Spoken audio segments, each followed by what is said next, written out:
Praise the Lord. Krupa Holy Spirit Fire Power Ministry తరపున మీ అందరికీ శుభాభివందనములు.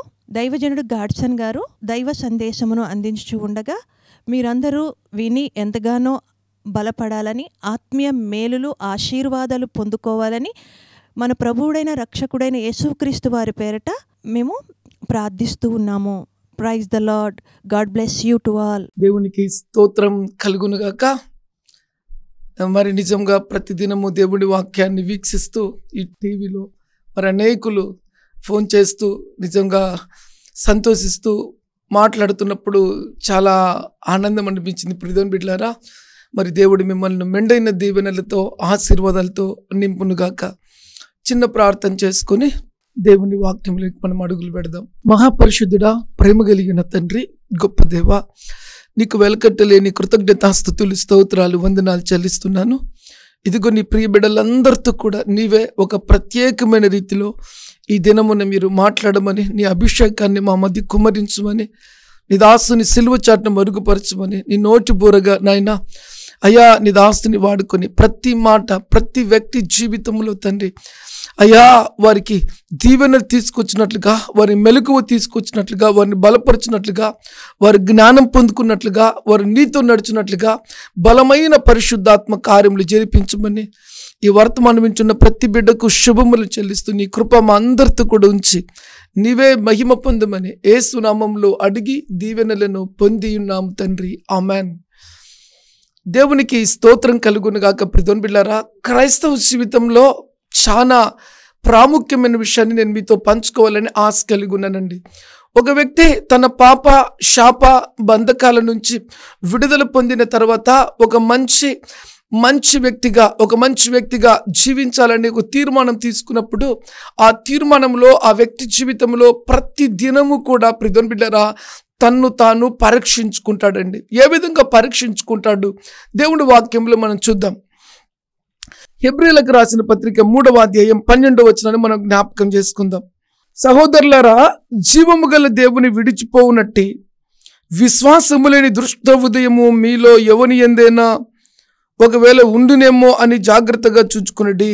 ఈ మాట హెబ్రీయులకు రాసిన పత్రికలో అపోస్తలుడైన పౌలు రాసినటువంటి మాట. ప్రియమైన బిడ్డలారా, దేవుని బిడ్డల విషయంలో, రక్షించబడిన వారి విషయం గురించి మరి పౌలు పత్రిక రాస్తూ మాట్లాడుతున్నటువంటి మాట ఏంటంటే, ప్రియమైన బిడ్డలారా చూడండి, సహోదరులారా, జీవము గల దేవుని విడిచిపోయినట్టు విశ్వాసం లేని దుష్ట హృదయం అంటే దేవునిలో అంచెలంచెలుగా దీవించబడుతున్నటువంటి మనము, దేవునికి సాక్షిగా ఉన్నటువంటి మనము, లేనివి ఉన్నట్లుగా నమ్మి దేవుని సన్నిధిలో దేవునితో నడుస్తూ గొప్పవి శ్రేష్టమైనవి బలమైనవి ఊహకు అందినటువంటి కార్యాలు దేవుని చేత మనం పొందుకుంటూ, ఘనత పొందుకుంటూ, ఖ్యాతి పొందుకుంటూ, హెచ్చింపు పొందుకుంటూ, ఒక మంచి దీవెనలు మంచి పేరు పొందుకుంటూ మనం అడుగులు వేస్తూ ఉన్నప్పుడు ప్రియమైన బిడ్డలారా, దేవుని వాక్యం ఏం చెప్తుందంటే ఆ వ్యక్తిలో హెచ్చింపును, ఘనతను, ఖ్యాతిని, దీవెనను, ఉన్నతమైన స్థితికి తీసుకెళ్ళేది ఏంటంటే ఫెయిత్, విశ్వాసము.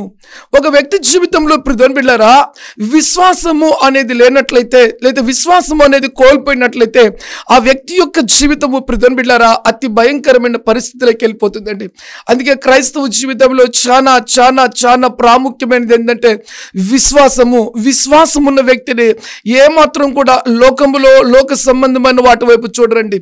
విశ్వాసం ఉన్న వారి జీవితంలో ఏది కొదవగా ఉన్నా, ఏది కొరతగా ఉన్నా వాటన్నిటి విషయంలో దేవుని వైపు విశ్వాసము అనేటువంటి ఒక ప్రత్యక్షతను కలిగిన వారై ఆ విశ్వాసముతో వారందరూ కూడా వాటిని పొందుకుంటూ ఉంటారు. ప్రియమైన బిడ్డలారా, అందుకే దేవుని వాక్యం ఏం చెప్తుందంట, విశ్వాసము లేని వారై అని రాయబడింది. చూడండి ఈ మాట చూడండి, విశ్వాసము లేని దుష్ట హృదయము మీలో ఎవరి యందైనా ఒకవేళ ఉండునేమో అని జాగ్రత్తగా చూచుకోండి. అంటే క్రైస్తవ జీవితంలో ఒక మంచి మనస్సాక్షి కలిగి దేవుని దీవెనలన్నీ పొందుకోవాలి అంటే విశ్వాసము చాలా ప్రాముఖ్యమైనది. ప్రియమైన బిడ్డలారా, ఒకవేళ ఆ విశ్వాసము లేకపోతే బైబిల్ చెప్తుంది దుష్ట హృదయము కలిగినటువంటి వ్యక్తులుగా మార్చబడతాం.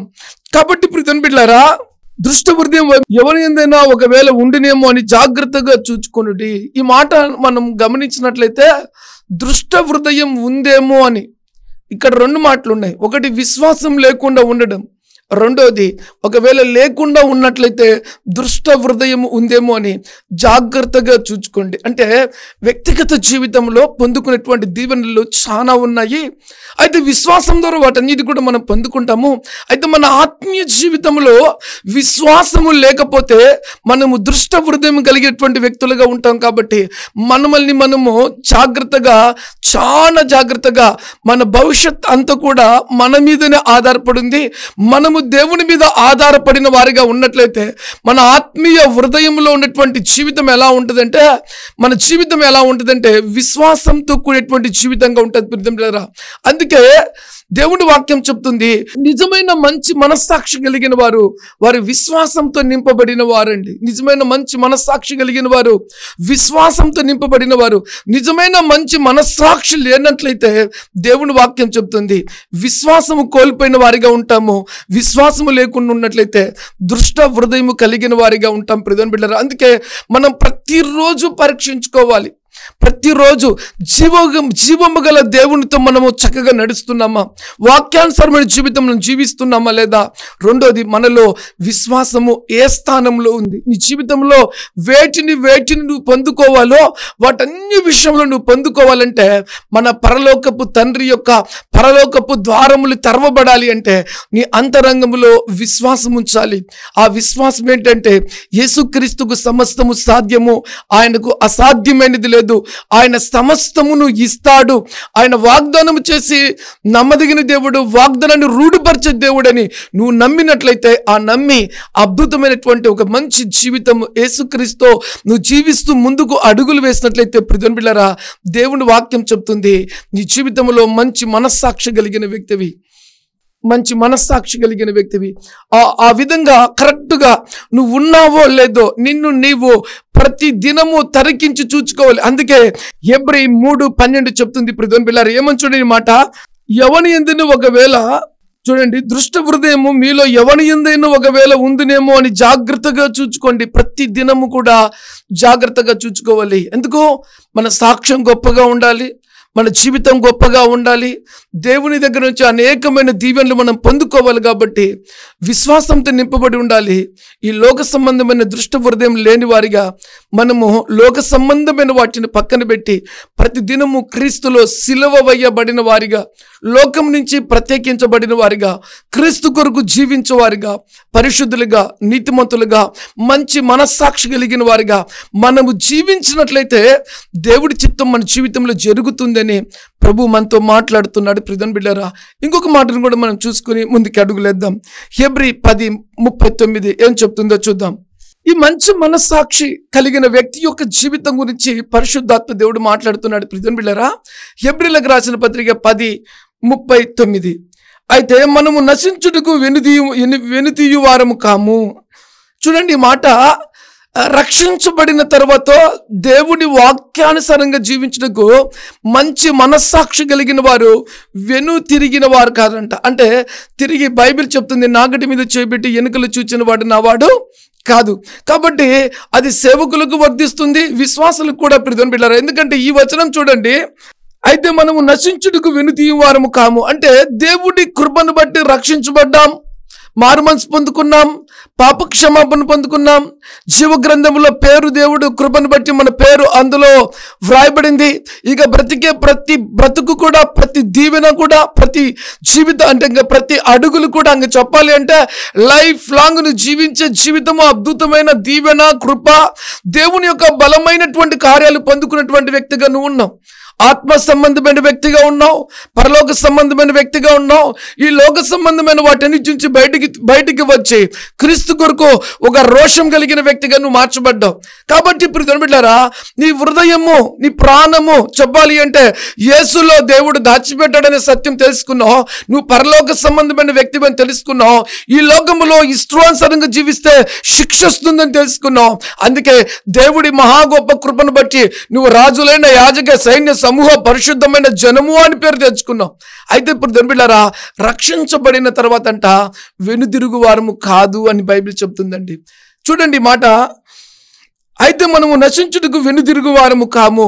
నశించుటకు వెనుదిరుగు వారం అంటే విశ్వాసాన్ని కోల్పోయినా, మంచి మనస్సాక్షిని కోల్పోయినా ఈ లోకములో నశించిపోతాము. కాబట్టి ఆత్మీయంగా మంచి మనస్సాక్షి కలిగిన వారు వారి జీవితంలో ఏమాత్రాన్ని కూడా ప్రభువుని విడిచిపెట్టేటువంటి వ్యక్తులుగా వారు ఉండరు. ఒకవేళ విడిచిపెట్టి ఈ లోక సంబంధమైన వాటి వైపు జీవించినట్లయితే ప్రియమైన బిడ్డలారా, దేవుని వాక్యం చెబుతుంది వారి లోక సంబంధమైన వ్యక్తులు లోక సంబంధమైన క్రియలతో నింపబడి ఆ చెడ్డ పేరు తెచ్చుకుంటారు, చనిపోయిన తర్వాత నరకానికి వెళ్తారు. కానీ దేవుని నమ్ముకుని మంచి మనస్సాక్షి కలిగిన వారు ఈ లోకములో ఎన్ని భయంకరమైన కష్టాలు, ఇరుకులు, ఇబ్బందులు, నిందలు, వేదనలు, శోధనలు వెంటాడినప్పటికీ కూడా దేవుని వాక్యం చెప్తుంది ప్రియమైన బిడ్డలారా, అయితే మనము నశించుటకు వెనుదిరుగు వారము కాదు అంటే దేవుని విడిచిపెట్టి వెనుదిరిగేటువంటి వారం కాకుండా ఉంటారని దేవుని వాక్యం చెప్తుంది. వీళ్ళెవరంట? మంచి మనస్సాక్షి కలిగినటువంటి వ్యక్తులు. వారి జీవితంలో ప్రభువుని విడిచిపెట్టరంట. ప్రియమైన బిడ్డలారా, చూడండి ఈ మాట, వెనుతీయు వారము కాము కానీ ఆత్మను రక్షించుటకు విశ్వాసం కలిగిన వారమే ఉన్నాము. చెప్పులు కొట్టి దేవుని గర్పడతామా? నిజమైన మంచి మనస్సాక్షి కలిగినటువంటి వ్యక్తులు దేవుని వాక్యం చెప్తుంది ఆత్మ అంట, దేవుని ఆత్మను రక్షించుటకు విశ్వాసం కలిగిన వారమే ఉన్నాము. ఆత్మ అంట రక్షించబడాలని ప్రభువులో మనం ఎట్లున్నామంట? విశ్వాసము కలిగిన వారమే ఉంటారు. మంచి మనస్సాక్షి కలిగిన వారు, విశ్వాస సంబంధులు, మంచి మనస్సాక్షి కలిగిన వారు వారి ఆత్మ గురించి ఎంతో ఆలోచన చేస్తారు. మాట మార్చి చెప్పమంటే పరలోకంలో నేను ఉండబోతున్నాననే నమ్మకంతో జీవిస్తారు. నిజమైన మంచి మనస్సాక్షి కలిగిన వారు దేవుని కొరకు రోషం కలిగి జీవిస్తారని దేవుని వాక్యం చెప్తుంది ప్రియమైన బిడ్డలారా. అంతేకాదు ఈరోజు వర్తమానం నువ్వు వింటున్నప్పుడు ప్రియమైన బిడ్డలారా, నీవే పరీక్షించుకోవాలి. దేవుని సన్నిధిలో నేను ఎలాంటి జీవితం జీవిస్తున్నాను, దేవుని వాక్యం వింటున్న తర్వాత నువ్వే పరీక్షించుకోవాలి. ఈ లోకంలో బ్రతికినంత కాలము నేను దేవునితో నడవాలి అనేటువంటి పరీక్షించుకోవాలి. ఈ లోక సంబంధమైన ఆలోచనలు ఉన్నాయో లేవో పరీక్షించుకోవాలి. అయితే దేవుని వాక్యం చెప్తుంది ప్రియమైన బిడ్డలారా, నిజమైన మంచి మనస్సాక్షి కలిగిన వారు విశ్వాసాన్ని ఏమాత్రం కూడా విడిచిపెట్టరంట. తన ఆత్మను నిజంగా ఈ లోక సంబంధమైన వ్యక్తులుగా నడిపి నరకానికి తీసుకెళ్ళరంట. పరలోకములో ఉండాలి నా ఆత్మ, నేను పరలోకానికి వెళ్ళాలి అనేటువంటి ఒక అద్భుతమైనటువంటి జీవితం జీవించుటకు వారు లోబడేటువంటి వ్యక్తులంట. ప్రియమైన ఈ యొక్క సత్యము చాలా మందికి తెలియకుండా రేపు చూద్దాంలే, ఎల్లుండి చూద్దాంలే, ఇప్పుడు ఈ రోజుకి జరిగిపోయింది కదా అని నానా విధమైన పరిస్థితులు కూడా వెళ్ళిపోతుంటారండి. కాబట్టి అది అద్భుతమైన మంచి జీవితం కాదు. పిలువబడిన తర్వాత ఒక మంచి పేరంటే దినదినము నువ్వు క్రీస్తు కొరకు జీవిస్తూ దేవుడి వాక్యానుసారంగా జీవిస్తూ ఈ లోక సంబంధమైనవి వదులుకున్నప్పుడే దినదినము నీ ప్రవర్తన, నీ మాట, నీ ఆలోచన, నీ క్రియలను చూచి దినదినము నువ్వు క్రీస్తు నడుస్తుంటే అప్పుడు నువ్వు ఎక్కడికి వెళ్ళినా కూడా నీకు పేరు, ఖ్యాతి వస్తుంది. అంత ఈజీగా గొప్ప పేరు రాదు ప్రియమైన బిడ్డలారా. నువ్వు సమర్పించబడి, నీవు దేవునికి అప్పగించబడి నిన్ను నువ్వు కాపాడుకోవటకు ప్రతి దినము కూడా నిజమైన మంచి మనస్సాక్షి కలిగిన వ్యక్తిగా, నువ్వు పరలోక సంబంధమైన వ్యక్తిగా, నీ ఆత్మను నీవే కాపాడుకునే వ్యక్తిగా, ఈ లోకములో చెడిపోకుండా విశ్వాసం కలిగిన వ్యక్తిగా నువ్వు ఎప్పుడైతే జీవించడం మొదలు పెడతావో ఆ జీవితము ఒక ప్రత్యేకమైన జీవితము. అది నువ్వు దేవుని దగ్గర నుంచి పొందుకున్న గొప్ప గిఫ్ట్. అది నీ వ్యక్తిగత జీవితం. కాబట్టి నీ వ్యక్తిగత జీవితాన్ని నీవే పరీక్షించుకోవాలి, నీవే పరిశోధించుకోవాలి. శ్రేష్టమైన వాటిని తెలుసుకున్న తర్వాత వాటిని గట్టిగా పట్టుకొని ఈ లోకములో వేటినైనా విడిచిపెట్టేటువంటి వ్యక్తిగా నువ్వు ఉండాలి. ఇది ఒక ఛాలెంజింగ్తో కూడిన మాట, మామూలు మాట కాదు. దేవుని కృప ప్రత్యక్షమైంది. రక్షించబడ్డో నీ వంశంలో, నీ ఇంట్లో, నీ కులములో, మాట చెబితే నీ ఊరిలో, నీ మండలంలో నీకు మాత్రమే ధన్యత దొరికింది. ఆ ధన్యత దొరికిన తర్వాత దాన్ని నువ్వు పోగొట్టుకోకుండా కాపాడుకునే వ్యక్తిగా ఉంటూ దాని కొరకు వేచినను నువ్వు వ్యర్థపరుచుకున్నట్లయితే రియల్లీ గ్రేట్ అని ప్రభు పేరుతో మనవి చేస్తున్నాను. ప్రియమైన బిడ్డలారా, మంచి మనస్సాక్షి కలిగిన వ్యక్తి అయితే నీ కొరకు కలువరి సిలువలో బలియాగముగా మార్చబడ్డ ప్రభువును నువ్వు ప్రతి దినము చూస్తావు. ప్రతి దినము ఆయన అడుగు జాడలు నడిచేటువంటి వ్యక్తిగా ఉంటావు. ప్రియమైన బిడ్డలారా, దేవుని వాక్యాన్ని మనం చూద్దాం రండి. యోహాను సువార్త 10వ అధ్యాయము 27వ వచనాన్ని మనం చదువుకుందాం. నా గొర్రెలు నా స్వరము వినును, నేను వాటిని నెరుగుదును, అవి నన్ను వెంబడించును. ఆమె చెప్దామా? దేవునికి స్తోత్రం కలుగును గాక. ప్రియమైన బిడ్డలారా, యేసుక్రీస్తు ప్రభు ఏమన్నారు తెలుసా? నా గొర్రెలు నా స్వరము వినును. మంచి మనస్సాక్షి కలిగినటువంటి వారు దేవుడి వాక్యము విన్న తర్వాత, ఈరోజు ప్రభు పరిశుద్ధాత్మ దేవుడు నీతోనే మాట్లాడుతున్నాడు. ప్రియమైన బిడ్డలారా, ఎన్నో మార్లు, అనేక మార్లు ప్రభు నీతో మాట్లాడి ఉంటాడు. కానీ నీ పద్ధతి మార్చుకోలేకుండా ఉంటే, నీ ప్రవర్తన మార్చుకోలేకుంటే ప్రభు చెప్తున్నాడు, ప్రియమైన బిడ్డలారా, ఈరోజు నీవు మార్చబడ్డం దేవుని చిత్తం. చూడండి, దేవుని స్వరము విన్న తర్వాత అంట, దేవుని చిత్తములో ఎవరున్నారు వారి గురించి పరిశుద్ధాత్మ దేవుడు మాట్లాడుతున్నాడు. ప్రియమైన బిడ్డలారా, ఈ యొక్క యోహాను సువార్త 10వ అధ్యాయము 27వ వాక్యం, నా గొర్రెలు నా స్వరము వినును. నా గొర్రెలు నా స్వరము వినును. చూడండి, రెండో మాట, నేను వాటిని ఎరుగుదును, అవి నన్ను వెంబడించును. దేవునికి స్తోత్రం కలుగును గాక. ఈ మాటలో లోతుగా మన హృదయంలో చేర్చుకుంటే మనసులో వణుకు పుడుతుంది. ప్రియమైన బిడ్డలారా, రక్షించబడి మంచి మనస్సాక్షి కలిగినప్పుడు అంచెలంచెలుగా నేను దేవునితో జీవించబడాలి, నా మాట నా ప్రవర్తన యేసుని వెంబడించే విధంగా ఉండాలని ఆశ కలిగిన వ్యక్తి జీవితంలో పరిశుద్ధాత్మ దేవుడు అంతకంతకు బలమైన రీతిలో ఆ వ్యక్తిని నిలబెడుతూ ఉంటాడండి. ఎందుకంటే బైబిల్ చెప్తుంది, ఆశ కలిగిన ప్రాణాన్ని దేవుడు తృప్తి పరుస్తాడని రాయబడిందండి. నిజముగా ఆ వ్యక్తులు ఏవైతే దేవుని దగ్గర నుంచి ఎక్స్పెక్ట్ చేస్తారో అవన్నీ కూడా పొందుకుంటారు. ఎందుకంటే వారిలో విశ్వాసం ఉంది, వారిలో దేవుడి వాక్యాన్ని విన్న తర్వాత మోసం చేసే వ్యక్తులుగా లేరు. ఇది చాలా జాగ్రత్తగా గుర్తుపెట్టుకోవాలి. ప్రభు నీతో మాట్లాడుతున్నాడు. దేవుడి వాక్యాన్ని నువ్వు గన విడిచిపెట్టినట్లయితే, దేవుడి వాక్యాన్ని విడిచిపెడితే దేవునికి ఏమి ఇబ్బంది కాదు, కానీ నీకు ఇబ్బంది. ప్రియమైన బిడ్డలారా, ఇది చాలా జాగ్రత్తగా వినాలి. అందుకే దేవుడు ఏమన్నాడు తెలుసా? తన స్వరం అంట తన గొర్రెలు వింటాయంట. విన్న తర్వాత తన గొర్రెలు ఆయన్ను వెంబడించేటువంటి విధంగా ఉంటాయంట. ప్రియమైన బిడ్డలారా, ఈ లోక సంబంధమైన వాటిగా మనం పరిగెడుతున్నామంటే ఆయన స్వరం విని మనము కరెక్ట్ అయిన రీతిగా లేమండి.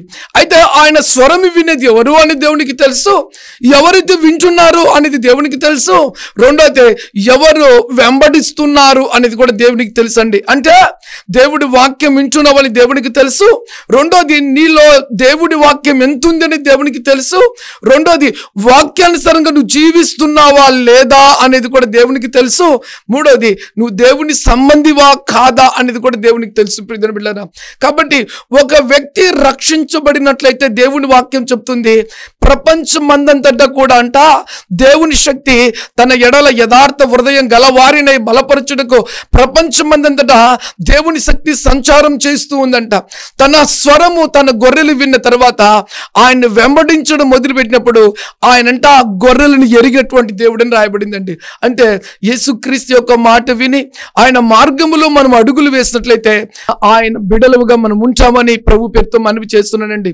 మంచి మనస్సాక్షి కలిగిన వారు ఆయనను విడిచిపెట్టేటువంటి పరిస్థితి అనేది భూమి మీద ఎంత మాత్రం కూడా జరగదండి. ఈ భయంకరమైన రాకడ దినములలో బైబిల్ చెప్తుంది, విశ్వాసం కనుగొనడమే కష్టమని రాయబడిందండి. నీ వ్యక్తిగత హృదయానికి సంబంధించిన మాట, జీవితానికి సంబంధించిన మాట. కొన్ని కావాలి అంటే లోకములో కొన్ని వదులుకోవాలండి. ఒక మంచి జీవితం జీవించాలి, దేవునిచే బల నమ్మకమైన దాసుడా అని నిరూపించుకోవాలి. అంతేకాదు భూమి మీద ఒక అద్భుతమైన లైఫ్, అందరిలాంటి జీవితం కాదు అని మంచి జీవితం జీవించాలంటే దేవుని వాక్యం చెప్తుంది, దేవుని వాక్యం విన్నాక దేవుడి వాక్యానుసారంగా జీవించుటకు నువ్వు సిద్ధమైన మనసు కలిగిన వ్యక్తిగా ఉన్నట్లయితే దేవుని వాక్యం చెప్తుంది, వాళ్ళే అంట దేవుని జనాంగము, వారే అంట దేవుని జనాంగమని ప్రభు చెప్తున్నాడు. నీ మాట చూడండి, ఇక్కడి నుంచి కంటిన్యూ చేస్తూ ముందుకెళ్దాం. నా గొర్రెలు నా స్వరము వినును, నేను వాటిని ఎరుగుదును, అవి నన్ను వెంబడించును. ఎన్నుదిరగవు గాని వెంబడిస్తాయి. ప్రియమైన బిడ్డలారా, చూద్దాం. యోహాను సువార్త 10వ అధ్యాయము 28 నుంచి కూడా చదువుకుందాం. 28, 29 కూడా మనం చదువుకుందాం. నేను వాటికి నిత్య జీవమునిచ్చుచున్నాను కనుక అవి ఎన్నటికీ నశించవు. ఆమేన్ చెప్దామా? హల్లెలూయా. ఒక మంచి మనస్సాక్షి కలిగిన వ్యక్తివైతే ప్రభువుని వెంబడిస్తావు, ఎంత మాత్రం కూడా విడిచిపెట్టవు. అయితే నువ్వు వెంబడిస్తున్నావా లేదా అనేది దేవుడు చూస్తాడు. కొంతమంది మనుషులు చూస్తున్నప్పుడు వెంబడించినట్లుగా ఉంటారు, ఆ మనుషులు చూడనప్పుడు వారి కథ వేరుగా ఉంటుంది. అది నాకు సంబంధం లేనిది.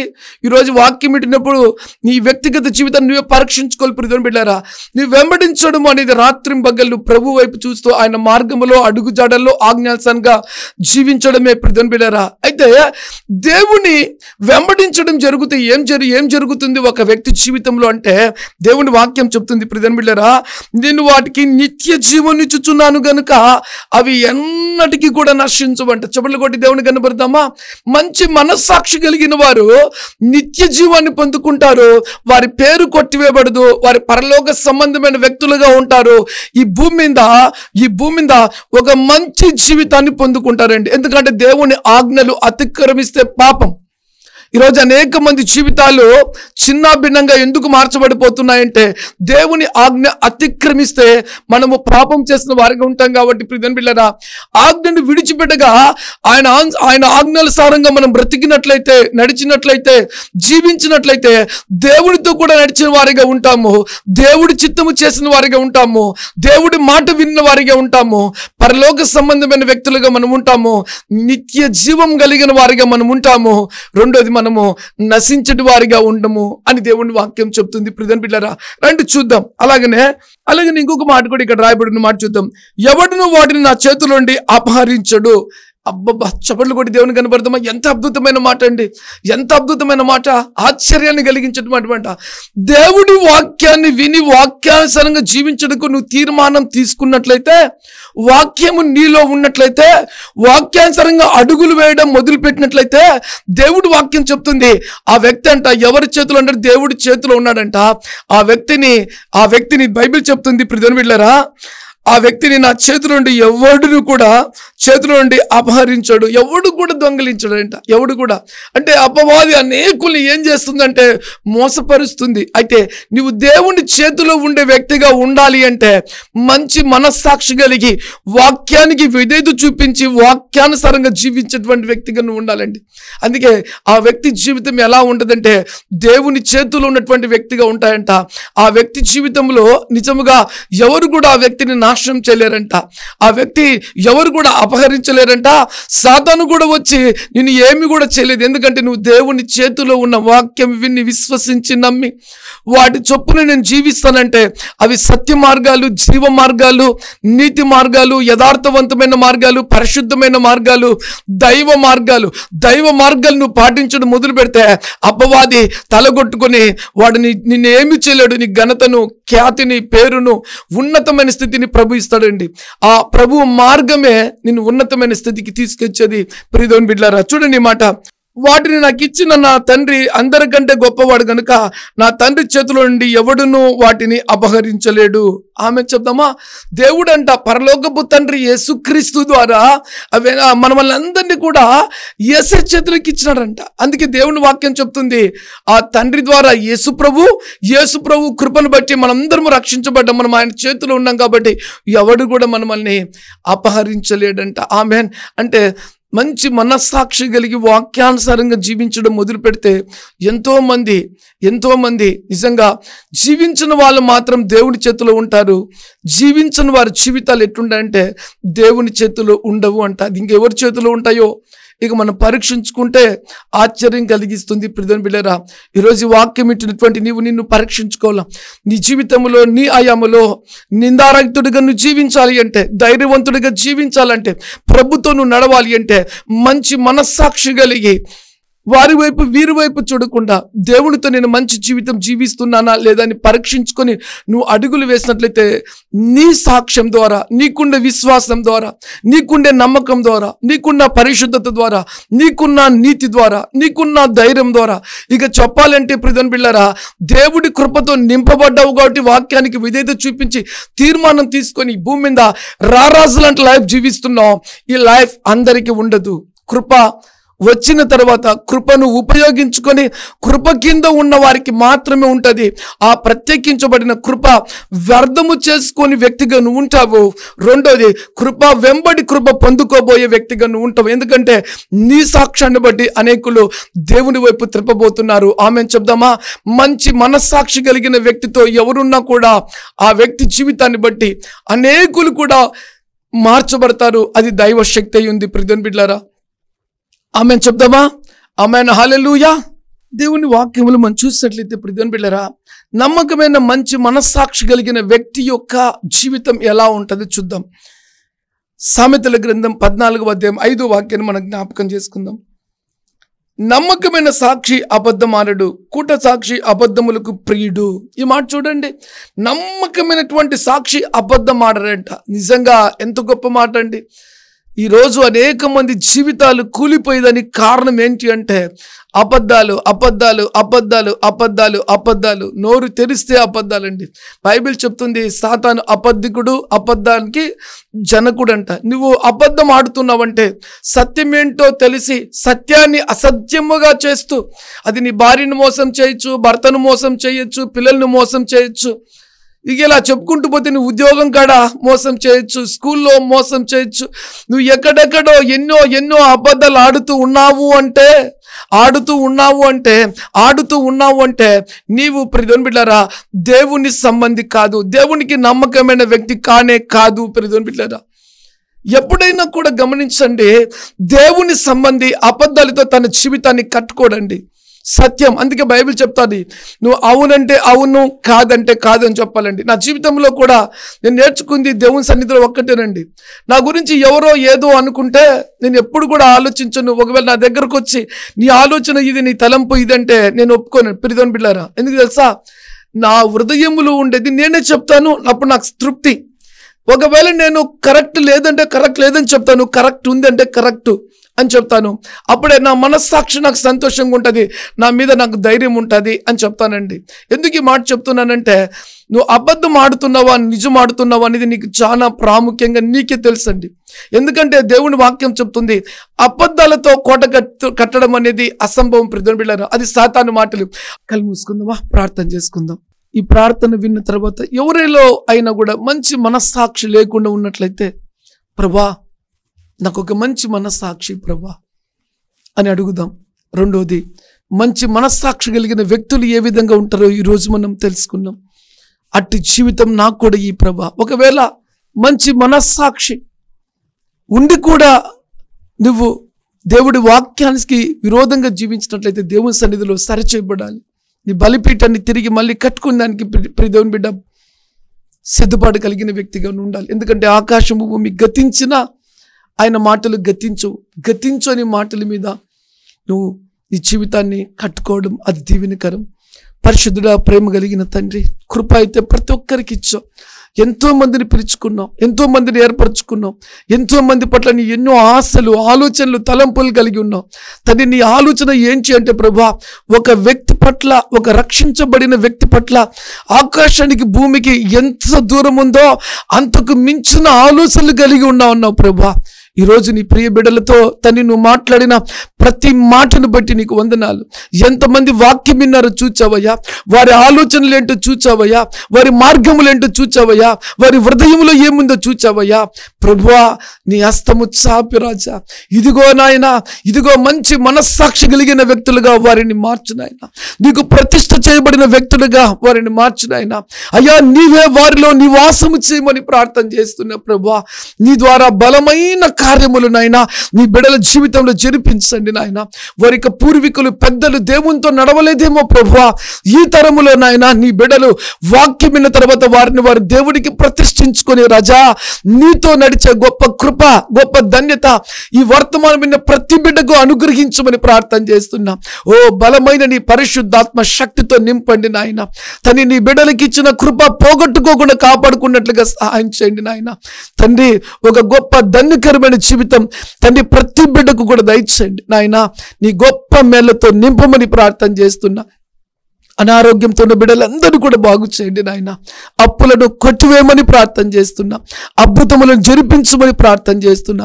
విశ్వాసాన్ని తండ్రి బలపరచమని ప్రార్థన చేస్తున్నా. తండ్రి, బిడ్డల కుటుంబాలను కొదవలను తీర్చమని ప్రార్థన చేస్తున్నా. అంతేకాదు నూతన ఉద్యోగాలకు ద్వారములు తెరవమని ప్రార్థన చేస్తున్నా రాజా. తండ్రి, ఎవరెవరికైతే వివాహం కాలేదో దైవ చిత్తానుసారంగా రాజా వారి వివాహములకు ద్వారములన్నీ తెరవబడునుగా కానీ ప్రార్థన చేస్తున్నా. ముయ్యబడ్డ గర్భం యేసుక్రీస్తు నామములో తెరవబడునుగా కానీ ప్రార్థన చేస్తున్నా. ప్రభువా, కుటుంబంలో ఉన్నటువంటి కొదవలు కొరతలన్నీ కూడా తీర్చండి. ప్రతి రోగములను తొలగించండి నాయన తండ్రి. ఏ ఏ పరిస్థితుల్లో నీ బిడ్డలు ఉన్నారో వారి స్థితిగతులన్నీ ఎరిగిన దేవుడు, నీ కృపా కనికరపు దీవెన మేళ్లతో నాయన ప్రతి బిడ్డ కన్నీటిని తుడచండి రాజా.